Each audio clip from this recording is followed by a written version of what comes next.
Welcome everybody to the February 2026 Outdoor Ethics and Conservation Roundtable. So glad to have everybody here.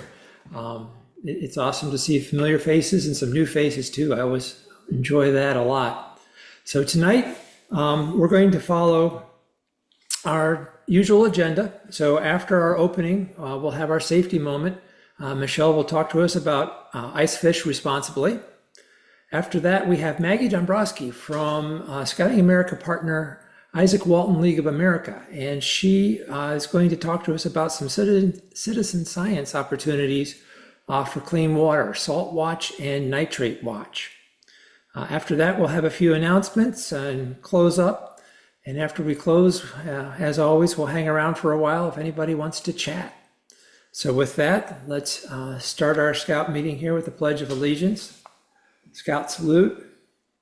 I pledge allegiance to the flag of the United States of America and to the republic for which it stands, one nation, under God, indivisible, with liberty and justice for all. 2. Scout sign, join me in the Scout oath. On my honor, I will do my best to do my duty to God and my country and to obey the Scout law, to help other people at all times, to keep myself physically strong, mentally awake, and morally straight. And the Scout law. A Scout is trustworthy, loyal, helpful, friendly, courteous, kind, obedient, cheerful, thrifty, brave, clean, and reverent. 2. And finally, the outdoor code. As an American, I will do my best to be clean in my outdoor manners, to be careful with fire, to be considerate in the outdoors, and to be conservation minded. Okay, Michelle, can I turn it over to you? Sure. So today's safety moment, I wanted to touch base on ice fishing. Not something that's happening a lot this year, though people keep trying. And it's been a really big ice rescue year, especially up here in the upper Midwest. So it's kind of fortuitous, I guess. Leave No Trace also just released an ice fishing responsibly section in the last couple weeks. So I thought I'd touch on that here just a little bit. Next slide. Of course, first there's the safety part, right? Check the weather, tell someone when and where you're going, bring a friend for company and for safety. Look for signs that others have been out on the ice first. Never be the first on the ice. Check thickness and clarity. There should be 4 to 6 inches of clear ice. Unclear or foggy ice has lots of bubbles and mineralization in it. Could have some salts in it. It tends to be a little bit less stable. If there's snow on the ice, use caution. It can hide the true ice conditions underneath. Never approach open water. Be cautious around areas where ice is weaker, such as by docks and structures, inlets, large branches, logs sticking out of the water. Spread out if you have a big group. Use lead-free tackle. It's a simple choice that saves a wildlife. And mark or fill holes when possible to reduce hazards for people, pets, and wildlife. I know in Colorado, they just rescued some poor little elk out of a hole that somebody had left. Okay. Next slide. I like this one because, you know, what would be better than something with Bigfoot and dinosaurs in the same thing? You need 6 inches of ice to be a figure skating Bigfoot. You need 11 inches of ice to hold on to a Myosaur, 12 inches for a pickup or an SUV, 7 inches for an ATV or snowmobile, and less than 4 inches, just stay off. Next. Ice fish responsibly, know the 7. So this is from Leave No Trace. I put a link down to it. It's what they just released. So if your unit is planning on going ice fishing, or if you're a big ice fisherman, go ahead and take a look at those. They go through each of the 7 principles and talk about how we can ice fish responsibly and keep our waters healthy and safe. With that, that's your safety moment for tonight. Thank you, Michelle. So tonight, our speaker is Maggie Dombroski, who is the Mid-Atlantic Coordinator for Save Our Streams for the Izaak Walton League of America. So she's also very well versed on two other Isaac Walton League programs, Salt Watch and Nitrate Watch. And those are great science opportunities for us. And she's going to tell us about those tonight. So with that, I'm going to turn it over to you, Maggie. All right, great. So I'll go ahead and share my slides. Okay.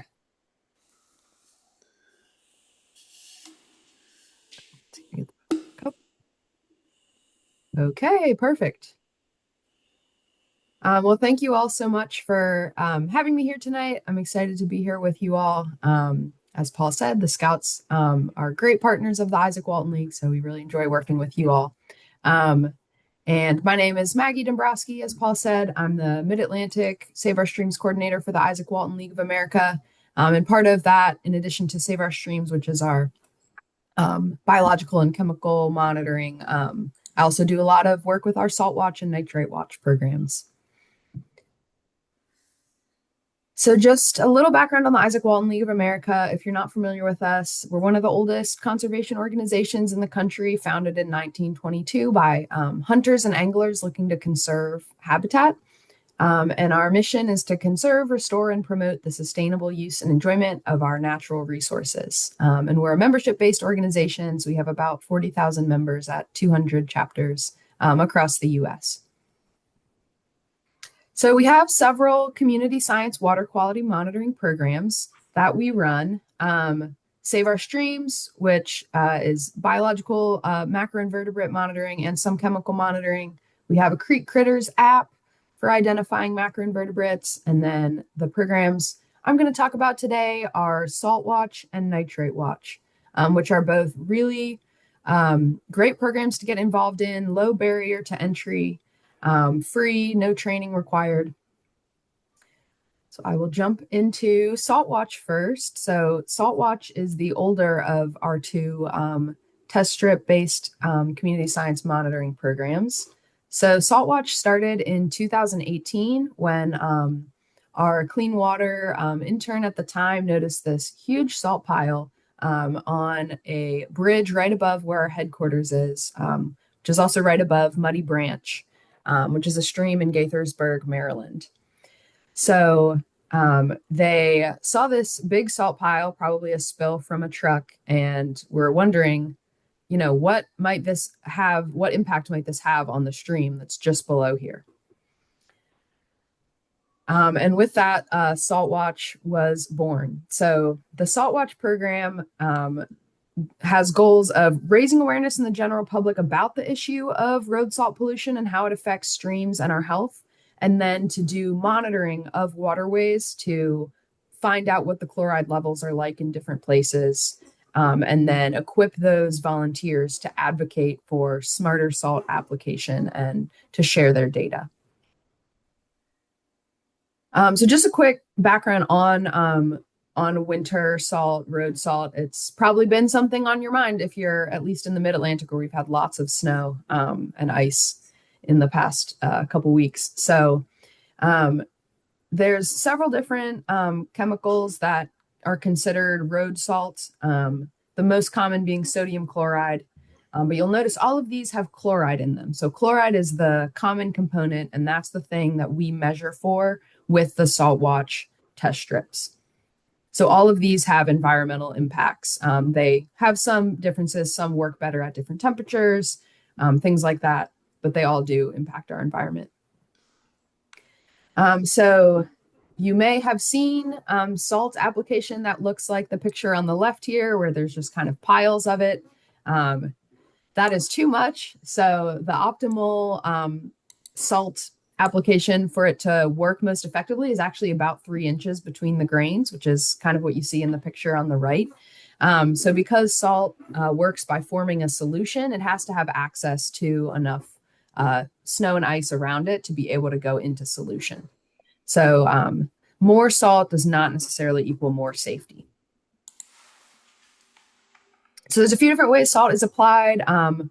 We'll see like rock salt application, which is the photo on the left. More and more now we're seeing brine application. So if you see those lines on the road, especially ahead of a snow event, that's brine, which is a salt and water mixture And brine is better because it sticks to the roads, less likely to bounce off into the environment, and it also is a much lower concentration of salt.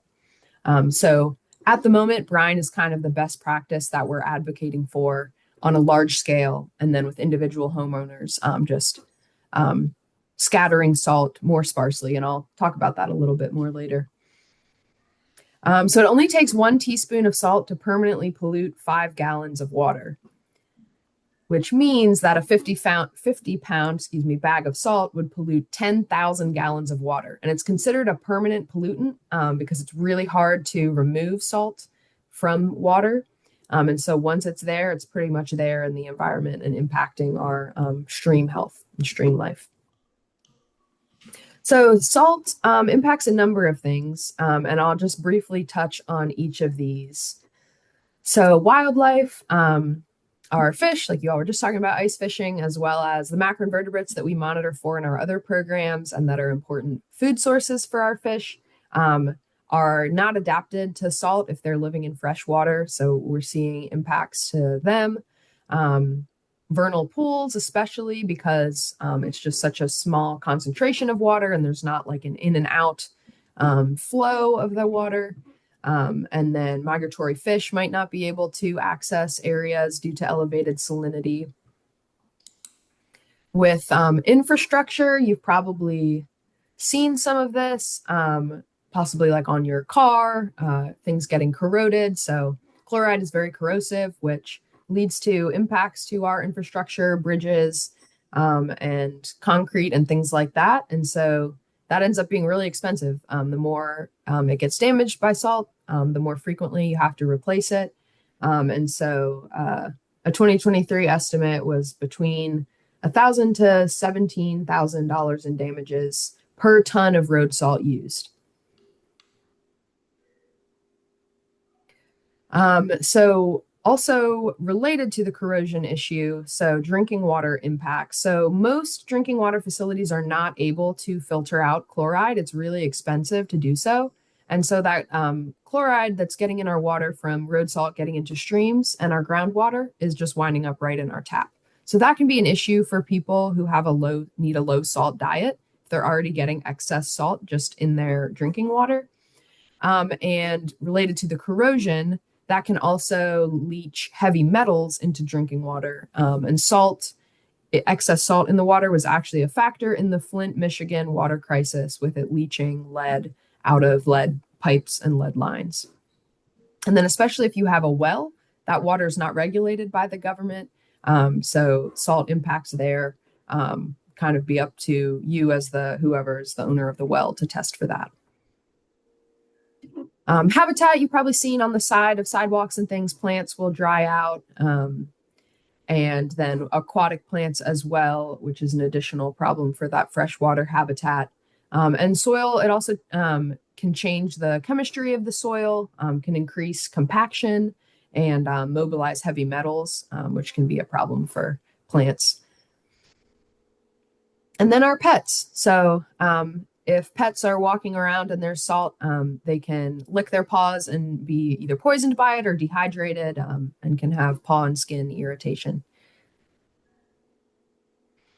So in light of all these issues, what can we do about it? Well, one thing we can do is monitor our local waterways, our streams and ponds, as well as our drinking water, tap water, for the amount of salt that's in there, and make public that information. So to do this, folks can request free salt watch kits online, and we mail them to you. They have 4 test strips in them, as well as instructions and a conversion chart. So you just get your kit in the mail, you can test your water source, and then enter your data online. And monitoring can be done year round. So a lot of our monitors do kind of once a month year round. That helps establish a baseline when it's not the winter, and then enables you to be able to pick up spikes in chloride when there are either winter weather events. And then once that snow starts to melt, you can see a spike once that salt gets, washed into the streams.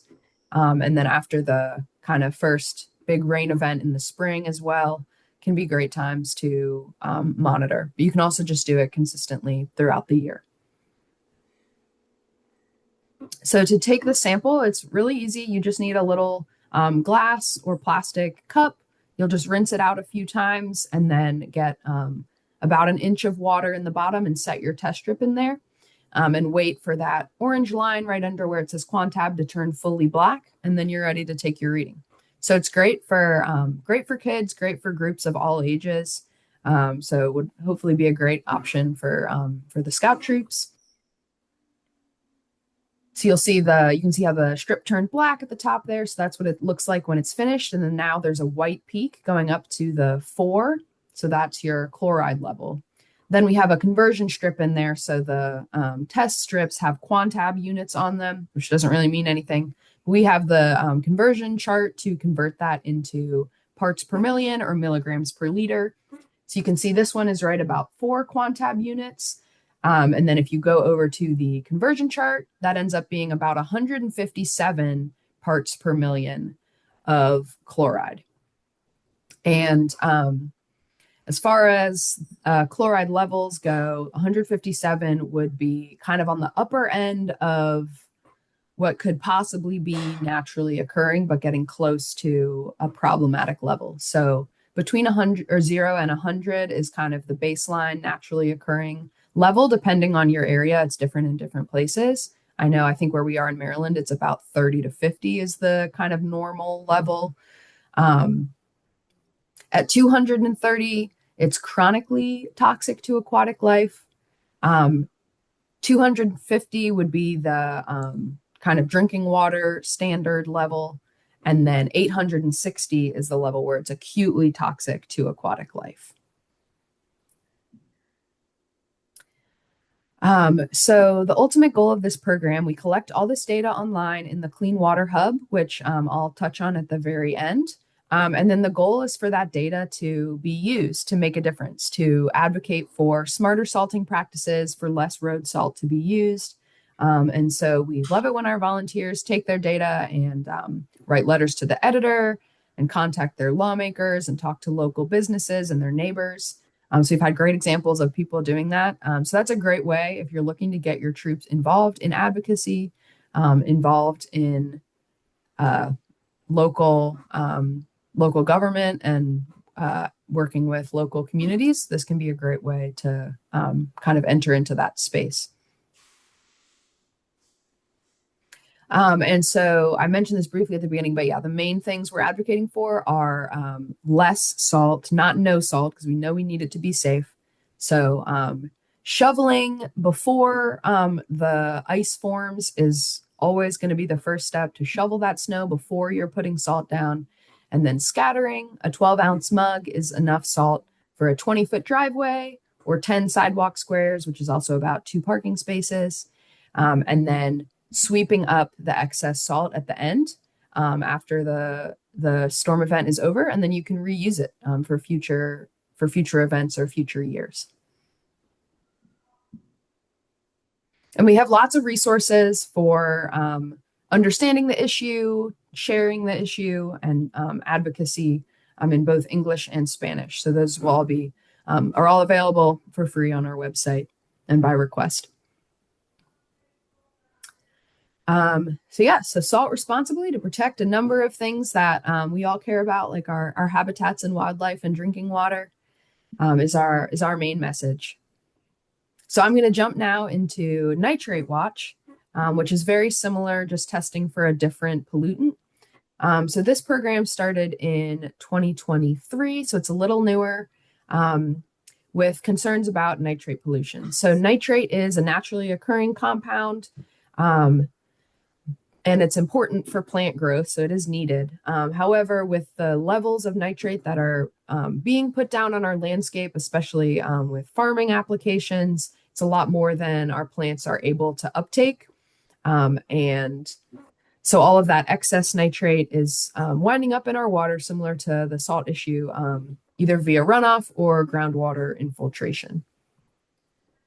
So as I mentioned, big sources of excess nitrate on our landscape is fertilizers, especially with agricultural application where it's on a very large scale.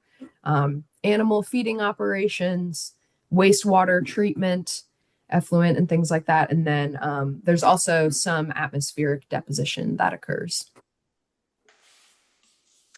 And just like the salt issue, nitrate pollution impacts a number of things: our environment, our health, and our economy. So with the environment, you're probably familiar with this side of things. Algae blooms is something that's been increasingly a problem in recent years. So that excess nitrate leads to a bunch of algae growing on the water. And then when that algae dies off, the decomposition process sucks up all the oxygen from the waterway. And then that winds up with fish kills and harm to aquatic life and dead zones. And then with human health impacts, not all algae blooms are toxic, but some are. The cyanobacteria algae blooms are toxic just even from breathing the air sometimes, being near them. If pets go in the water, that can be a problem. So toxins from those algae blooms, and then kind of not direct contact with, algae blooms, but through our drinking water, because nitrate also is really difficult to filter out. It can lead to blue baby syndrome, thyroid disease, birth defects, and colon cancers. So it is a really serious issue. The EPA does have a drinking water standard for nitrate, which is 10 milligrams per liter. That was created in 1992 when researchers first discovered that nitrate was contributing to blue baby syndrome. However, in more recent years since that standard was established, research has come out indicating that the other kind of health impacts, thyroid disease, cancer, and birth defects, are being observed with prolonged exposure to levels that are lower than that EPA standard. So that doesn't necessarily mean that it's safe if it's at that level for a prolonged period of time. And again, private wells are not regulated, so it's important to test if you have a private well. There's economic impacts as well when beaches have to be closed due to these algae blooms in communities that are really dependent on waterfront and recreation and tourism revenue streams, the fishing industry, and the medical costs if people are being exposed to these health concerns through their drinking water and waterfront property values. So the estimated economic impact in the U.S. of nitrate pollution is $210 billion per year. And that's where the Nitrate Watch program comes in. So in response to these problems, we developed this program where, again, we mail out test strips to folks with goals of raising awareness about the problem and identifying hotspots of pollution, and then out of that, advocating for solutions to the problem.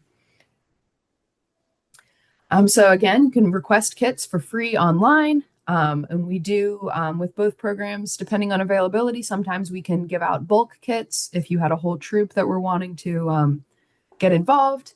And it has everything you need in there, the test strips and the instructions and conversion chart.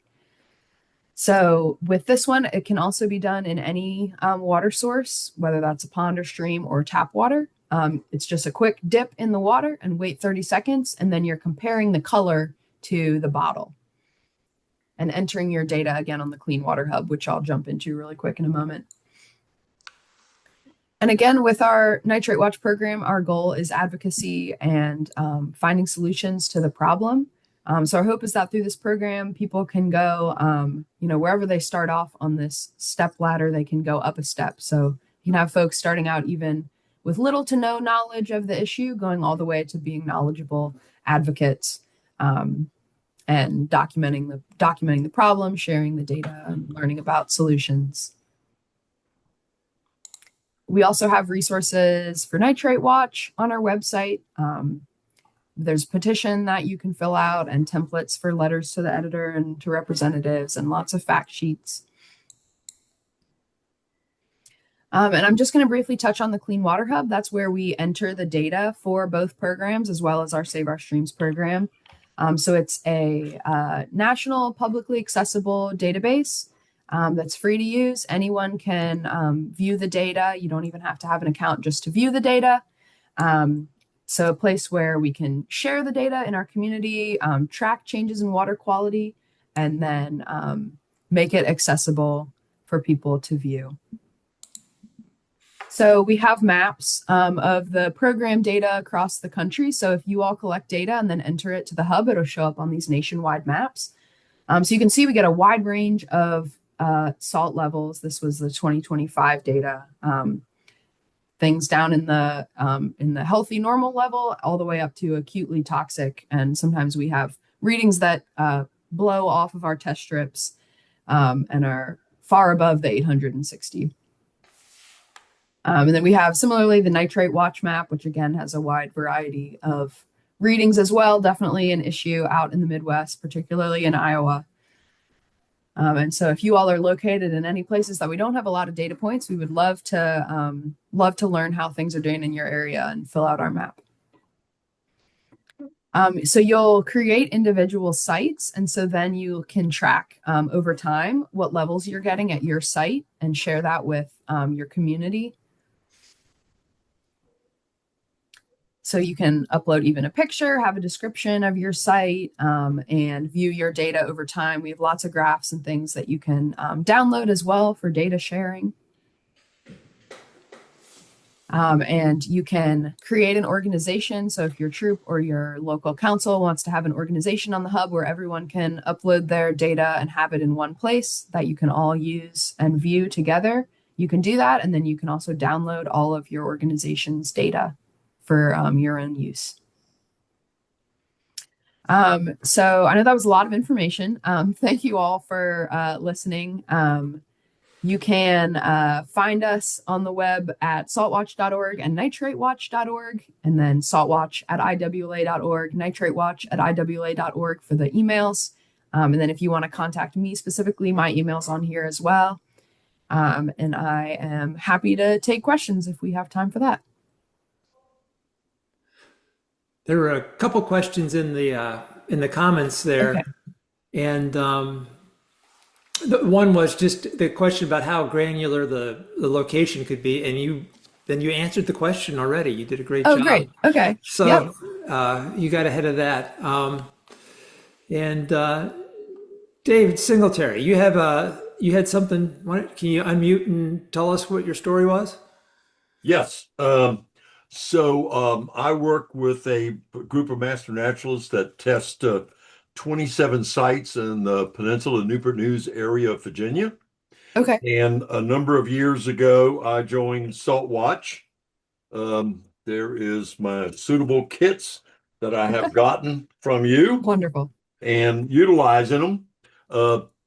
And so we test 27 sites and publish it with a number of organizations, the Chesapeake Monitoring Cooperative. We've been doing this 10 years, but when you started this in 2018, I signed on the list, became a member of it, got my kits.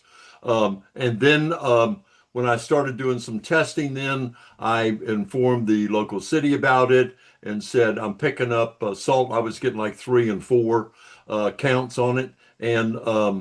And I talked with them about it, and they switched over from a salt sandy solution to a brine.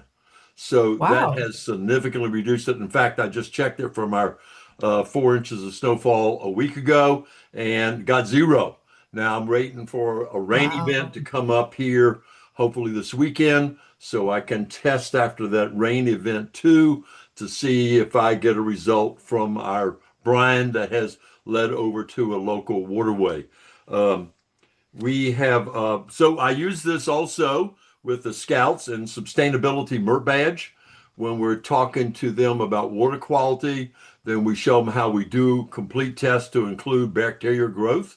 And we talk about nitrate and salt watch. So they're educated about this circumstance, and a good tie-in for the Scouts for the MERT badge. But also, if they take chemistry in high school, then you're teaching them how to read the strips and how to do translations over to meaningful data. And that you're posting it online and making it aware to the public too. So I thought I'd share that with you, that we've been doing it, working and having success. even though I have no bad readings yet. So I'll try this next week and see if I've got anything. And all it is we have such a good relationship with our local people that all we have to do is call them and discuss the matter with them, and they will come and get right after it because we have been nice and polite. And the big thing we say to people all the time is we have data. So it's not an opinion, it's data. This ends up being critical. You're talking to them, oh, I think you got too much salt on the road. That ain't worth nothing, okay? But if you go around and say, I got my test strips to prove it, and you can keep them in a little pouch there's available for it too. I've got the stuff to show it and prove it what's going on here, and I think we can be more reasonable about this and still be safe on our roads. Thank you, That's Dave. fantastic. Wow. Love to hear that. If you have not talked to Abby about your story, our Salt Watch coordinator, I know she would love to hear that and be able to share that with our other volunteers. So yeah, David, if you want to shoot me an email, I'd love to connect with you more on that because that's really great. She knows we're doing it from our water quality testing, and I've talked with her a couple years ago. Oh, great. Okay. Okay. All right. So one other question is, does the size of the waterway matter? That's a good question. I mean, it definitely, in terms of doing the test, no, you can test in any size waterway. In terms of the pollutant levels, it can be hard to say because with smaller bodies of water, or if there's a low water level and there's a drought or things like that, the pollutants can become more concentrated. So you could get higher readings. But then again, with large bodies of water, they may have a lot of different tributaries and things flowing into them that are all contributing either nitrate or salt. So that is a great question. Maybe you can test some smaller and larger waterways and see for yourself if there's a difference. Okay. So there are quite a few people who are chiming in and saying that they've, nitrate problems, particularly, near where they live. This is a very widespread problem. Yeah. So, and this is great. I'm used to talking to audiences in the Mid-Atlantic. So yeah, to see some of you all here from the Midwest that are a lot more familiar firsthand with the nitrate pollution issues. yep. I'm preaching to the choir, I'm sure. Yeah. Well, yeah. So anyway, well, if that's it, I think, well, thank you, Maggie. And you're welcome to stay on if you'd like, or drop off as you need. At the end, we always have a chat. So you're welcome to join that. Paul, one And- question. Lakes versus streams. What do they prefer? Either one. We love to Okay. see both. Yeah. We're kind of trying to have, a diverse set of water sources. So yeah, both are great. Paul, I have a quick question. I know that we just had a similar presentation actually at our Texas Master Naturalist meeting this afternoon from somebody who's involved with what's called Lone Star Healthy Streams, which is a state-sponsored thing. And she explained that the Clean Water Act mandates that, states have programs for monitoring all this stuff. So my question for Maggie is, how are you tied into all the different state programs that are basically doing the stream monitoring, because they have to every 2 years report the status of all their streams to the EPA, and there's basically across the country there's a whole lot of work going into all this stuff. How do you tie into all that? Yeah, that's a great question. So jumping over real quick to the Virginia Save Our Streams program, which is the program I mainly work with, we have a great relationship with the Department of Environmental Quality in Virginia, where they use our data for their integrated report. And we have a quality assurance project plan with them, so they can, they know that our data is of the quality that they need. With these programs, it's a little more difficult because they're more of a crowdsourced program, and the strong point is more so in the quantity of data than necessarily the quality, because there is no training required. It is just test strips. So that's not to say it's low quality data, but the strong point is really in the fact that we have so much of it. So we're working right now in the Chesapeake Bay region to integrate SaltWatch into the Chesapeake Monitoring Cooperative, which is a group that contributes data to the Chesapeake Bay program and states in the area. So if we're able to get SaltWatch integrated into that program and have that quality assurance project plan, then our data would be able to be used by the Bay program at least. And we're working on relationships with other states. But as of now, there's not, in most places, there's not like a formalized process for the states to use our data in their integrated reports. Thanks, mate. So, Yeah, we put ours in the comment section. This is what we do in our CMC reporting. Oh, yes, great. Yeah, hopefully soon we'll have a way to have it directly entered into the Data Explorer. Add to the database. Mm-hmm. yeah. And Dave O'Leary points out that the testing can also be used for Fish and Wildlife Management Merit Badge. So there's another one for it. And good. Well, thank you, Maggie. And with that, I think it's time to move on to our announcements here. Thank you. So thank you, Maggie. This has been awesome. Yeah, thanks for having me. Okay. So I didn't hear it on this yet, but I don't know if there's an update at this point, but do plan for next year, February 15th to 21st. The Outdoor Ethics and Conservation Conference is going to be at Seabase in Florida. Florida in February. Yes, that sounds good. Although for a lot of us, it seems kind of crazy weather right now. But so please do plan on being there. And I don't know if there's any further update on that, Mark, or anybody know? Okay, so I've not heard any. yeah.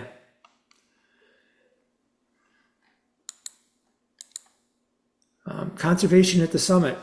So last month we heard about this program. It sounds totally awesome. A week at the Summit for $350 with real hands-on conservation training, not just talking, but getting out and getting to,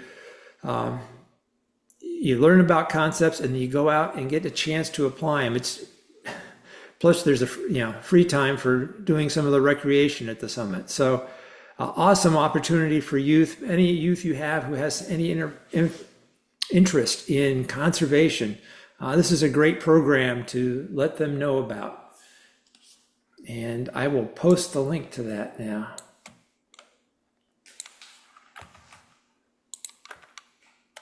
There, all right. Okay, level 2 instructor courses. We have 4 of them scheduled for this year at this point in time, starting up in May.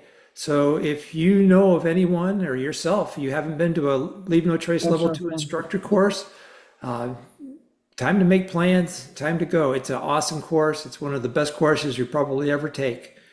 So find a time that works for you and get somebody to go or go yourself. If money is a problem, partial course scholarships are available. So there's the Don Howell Scholarship webpage on the website, and check that out. And we don't want money to be a reason people don't go to one of those level 2 courses. Scouting for clean waterways is still very much underway. Go to this website, learn more about it, sign up to receive updates. And this is Paul's. Do I have to do this every month? Please send some pictures. I'm always looking for pictures that I can use in the presentations here. I just always feel like putting pictures in makes it so much more interesting than just a plain old boring slide or some commercial graphic or something like that. Pictures are real beautiful things we've seen outdoors, or kids doing stuff. Those are awesome. So, and always your feedback is something that we very much appreciate. Let us know what kinds of things you'd like to hear about. Let us know what's been helpful to you. Tell us how we're doing. Tell us what you'd like to see. That's how we get you the right things and make this roundtable even more valuable for you. As always, this recording will be posted probably within about a week at the roundtable address. And don't forget that you can see all past roundtables, or almost all past roundtables are posted there as well. And so if you missed one or you'd like to review something, go there and check it out.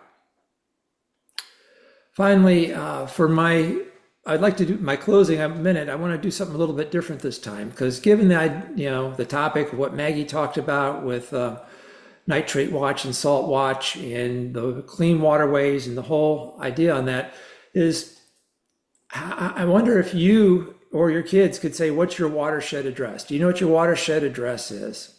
So for me, my watershed address is, I'm in the Swift Creek Reservoir, which feeds into Swift Creek, which feeds into the Appomattox River, which feeds into the James, which feeds into the lower Chesapeake.